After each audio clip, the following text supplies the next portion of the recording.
Good morning. It is day 2 of our Shake and Faith, and I am Ricky, your Team Beachbody coach.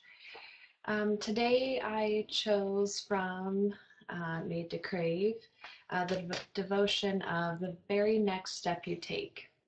And I'll go into what she's talking about here is like once you actually reach that victory, we typically have the tendency to kind of just stop where we're at instead of keep going, and then we end up failing again, having to start over.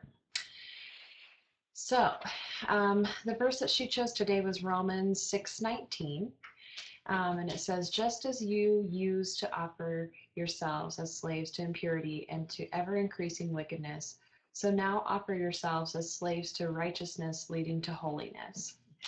So our thought for the day is, victory isn't a place we arrive at and then relax. Victory is when we pick something healthy over something not beneficial for us again and again. When I'm at my lowest emotionally, even I don't want to follow my own advice. I don't want to be made new in the attitude of my mind. That's Ephesians 4:23. Nor do I want to put on my new self, created to be like God in true righteousness and holiness. That's Ephesians 4:24. What I want to do is cry. I want to withdraw.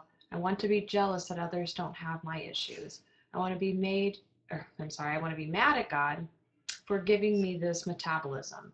And I want my very next choice to be high in calories, fried in fat, and iced with something that makes my taste buds sing. I want victory, but I feel so weak. This hardly sounds like someone who has conquered her food issues, right? The reality is, even when we stand on the scale and we see our goal weight staring back at us, we're always just one choice away from reversing all the progress we've made. I'm not saying victory isn't possible, it is, but victory isn't a place we arrive at and then relax. Victory is when we pick something healthy over something not beneficial for us, and we do it again and again. We maintain our victories with each next choice. Here's a biblical perspective from Apostle Paul. I put this in human terms because you are weak in your natural selves, just as you used to offer the parts of your body in slavery to impurity and to ever-increasing wickedness, so now offer them in slavery to righteousness, leading to holiness. And that's Romans 6:19. You see, the very next choice we make isn't really about food, weight, or even the negative feelings we carry around when we're choosing poorly. It's about whether or not we're positioning ourselves for holiness, to live the kind of God-honoring lives in which God's strength sustained discipline is possible. So how does one tap into God's strength? Certainly with prayer, which I need to work at. I talk to God all day long, I feel like, but I don't take the time to actually meditate and pray a whole lot. Definitely through Bible reading, which I typically do not do that either consistently, hence this group. Um, but there's another part to it. We tap into God's strength by participating the gentle art of balance. God's holy people knew there was a time to feast, a time to fast, and a time for simple daily nourishment.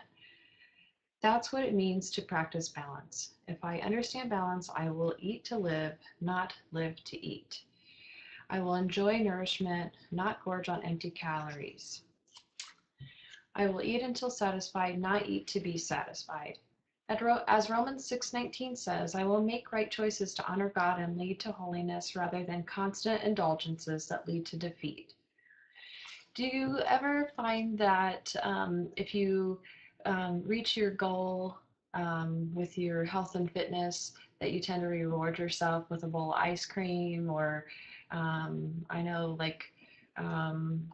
I like carbs, so I will indulge in either a lot of pasta or my absolute very favorite, thanks mom, is the chocolate bundt cake from Sam's Club with a little bit of heavy whipping cream on top.